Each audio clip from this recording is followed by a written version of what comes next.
අයිබෝවන් කොහොමද ඔයාලට? එහෙනම් අදත් අපි තවත් වීඩියෝ එකකින් කතා කරන්න බලාපොරොත්තු වෙනවා තවත් මාතෘකාවක් ගැන.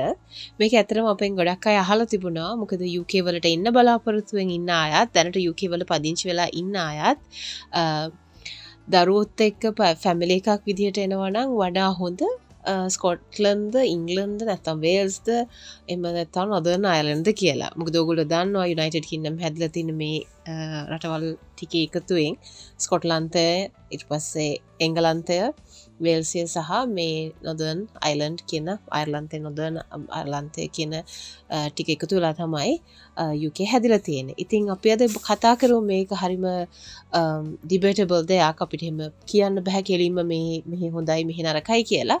මම පොයින්ට්ස් ටිකක් කියන්නම්. එතකොට ඔයගොල්ලන්ට ඩිසයිඩ් කරන්න පුළුවන් ඔයාලට තියෙන ෆෝකස් එක ඉන්ට්‍රෙස්ට් එක අනුව ඔයාලට ගැලපෙන්නේ එංගලන්තෙද ස්කොට්ලන්තෙද කියලා. හරි මම මුලින්ම කතා කරන්න හෙල්ත් කෙයා ගැන. ඉතින් ඉංග්ලන්ඩ් ගත්තා ස්කොට්ලන්ඩ් ගත්තත් මේ කන්ට්‍රීස් දෙකටම ෆ්‍රී NHS තියෙනවා. හෙල්ත් කෙයා එක තියෙනවා.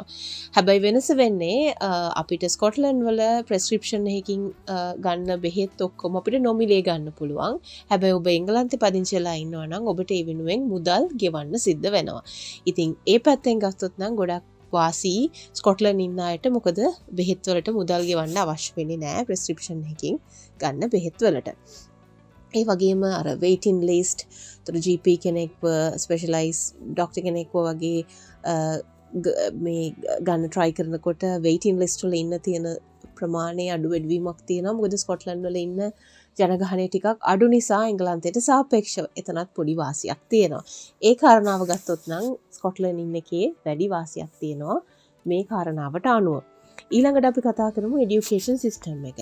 මේක නම් ටිකක් බරපතල ටොපික් එකක්. මෙතනදී මම කෙටියෙන් කතා කරන්න ඉදිරියේදී මම ඩීටේල් වීඩියෝ එකක් ගේන්නම් මේ এডুকেෂන් සිස්ටම් දෙක ගැන.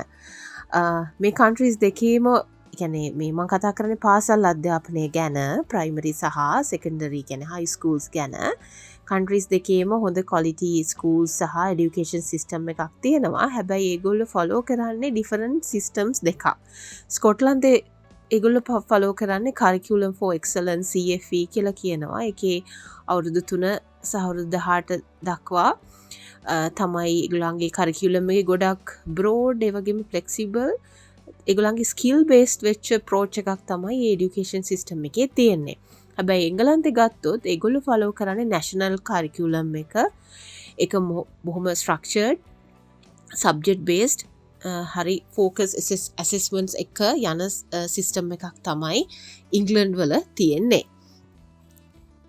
මේ කාරණාවේදී නම් අපිට කෙලින්ම කියන්න බෑ මේ රට හොඳයි මේ රට නරකයි කියලා. ඉතින් ඒක ගොඩක් අපිට කම්පෙයාර් කරන්න වෙනවා මේ ප්‍රයිමරි ඉඳලා සෙකන්ඩරි දක්වා තියෙන ඒගොල්ලන්ගේ සබ්ජෙක්ට් ප්‍රෙෆරන්ස් ඒ এডুকেෂන් සිස්ටම් එක. එතකොට ඒගොල්ලන්ගේ ඉවැලුවේෂන් සහ එක්සෑම්ස් ඒව කොහොමද තියන්නේ යුනිවර්සිටි এডুকেෂන්ස් වලට යද්දී මොන ලෙවල්ස්ද ඒ වගේ සබ්ජෙක්ට් ප්‍රෙෆරන්ස් කොහොමද. ඒක ගැන මම ඉදිරියේදී තව වීඩියෝ එකදී කතා කරන්නම්.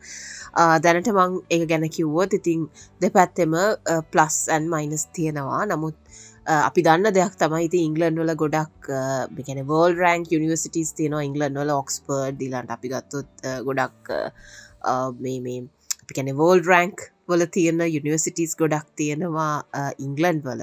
ස්කොට්ලන්ඩ් වලත් තියෙනවා UK වල බෙස්ට් යුනිවර්සිටිස් කියන්නේ එඩින්බරා, සෙන්ට් ඇන්ඩ්‍රූස්, ග්ලාස්ගෝ වගේ යුනිවර්සිටිස් ඒ වගේම ඇබර්ඩීන්. ඉතින් ඒක ගැන මම ඉදිරියේදී තව වීඩියෝ එකක් ඩීටේල් කතා කරන්නම්. ඉතින් මේ ෆැක්ට් එක පාක් කරන ඔයගොල්ලන්ට ඩිසයිඩ් කරන්න පුළුවන් තව විස්තර හොයාගෙන සහ ඉස්සරහ වීඩියෝ එකේදී ඔයගොල්ලන්ට තව දැනගන්න පුළුවන් මේකේ තියෙන ඩිෆරන්සස් මොනවද කියලා. තුන්වෙනි කාරණාව තමයි මම කතා කරන්න හිතුවේ යුනිවර්සිටි ෆීස්. මොකද ස්කොට්ලන්ඩ් වල සහ ඉංග්ලන්ඩ් වල ඉන්න කෙනෙක්ට බරපතලම දැනෙන වෙනසක් තමයි මේ යුනිවර්සිටි ෆීස් කියන එක. මොකද ස්කොට්ලන්ඩ් වල ජීවත් වෙන රෙසිඩන්ට් කෙනෙක්ට ඒ දරුවෙක්ට යුනිවර්සිටිස් වලට මුදල් ගෙවන්න අවශ්‍ය වෙන්නේ නැහැ. හැබැයි එංගලන්තේ ඉන්න කෙනෙක්ට අවුරුද්දකට පවුන්ඩ් 9250ක් ගෙවන්න වෙනවා යුනිවර්සිටි එකට. ඒගොල්ලෝ අධ්‍යාපනය ලබන අවුරුදු 3 දක්වා. හැබැයි ස්කොට්ලන්ඩ් වල ඒ අවුරුදු 4ටම ඒගොල්ලන්ට මුදල් ගෙවන්න අවශ්‍ය නැහැ. ස්කොට්ලන්ඩ් වල බොඩි එකක් තියෙනවා. ඒකට කියන්නේ SAAS, ඒ කියන්නේ Student Awards Agency Scotland කියලා. එතකොට දරුවෝ හැම අවුරුද්දකදී මේකට ඇප්ලයි කරනවා. ඒකෙදි යුනිවර්සිටි ටියුෂන් ෆී, බර්සරීස්, ෆන්ඩින්ග්ස් ඔක්කොම ඒක හරහා ලැබෙනවා. ඉතින් ඒගොල්ලන්ට යුනිවර්සිටිස් වලට මුදල් ගෙවන්න අවශ්‍ය වෙන්නේ නැහැ. ඉතින් මේක හොඳ chance එකක් ස්කොට්ලන්ඩ් ඉන්න අයට. මොකද ඔයගොල්ලන්ගේ දරුවන් යුනිවර්සිටි අධ්‍යාපනය දක්වා යවන්න බලාපොරොත්තුෙන් ඉන්නවනම් ලොකු ෆයිනෑන්ෂියල් ඇඩ්වාන්ටේජ් එකක් තියෙනවා. දැන් ස්කොට්ලන්ඩ් වලට එනවනම් ඉංග්ලන්ඩ් වල ඉගෙන ගත්ත කෙනෙක්. හැබැයි ඒ අයට මුදල් ගෙවන්න වෙනවා 9250ක් ස්කොට්ලන්ඩ් යුනිවර්සිටිස් වලට. ඒතර මේක ෆ්‍රී වෙන්නේ ස්කොට්ලන්ඩ් වල ජීවත් වෙන ස්කොට්ලන්ඩ් රෙසිඩන්ට්ස්ලාට, සිටිසන්ස්ලාට විතරයි. හැබැයි වේල්ස් ගත්තොත් වේල්ස් වලත් අවුරුද්දකට 9000ක් ගෙවන්න වෙනවා. එතකොට නොදර්න් අයිලන්ඩ් ගත්තත් ඒ නොදර්න් අයිරිෂ් එහෙ ඉන්න රෙසිඩන්ස්ලාට, සිටිසන්ස්ලාටත් ගෙවන්න වෙනවා පවුම් 4710ක්.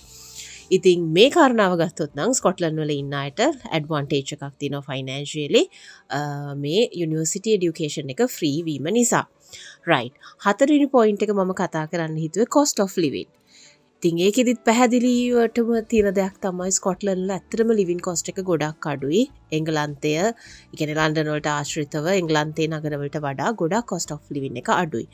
උදාහරණයකට ගත්තොත් සාමාන්‍යයෙන් මාසික රෙන්ට් එක ගත්තොත් 1 bedroom apartment එකක් සාමාන්‍යයෙන් පවුම් 550 ඉඳලා 700 දක්වා රේන්ජ් එකකින් ගන්න පුළුවන්. ඒ අතරේ double bedroom උත් තියෙනවා ඒ prices අතරේ.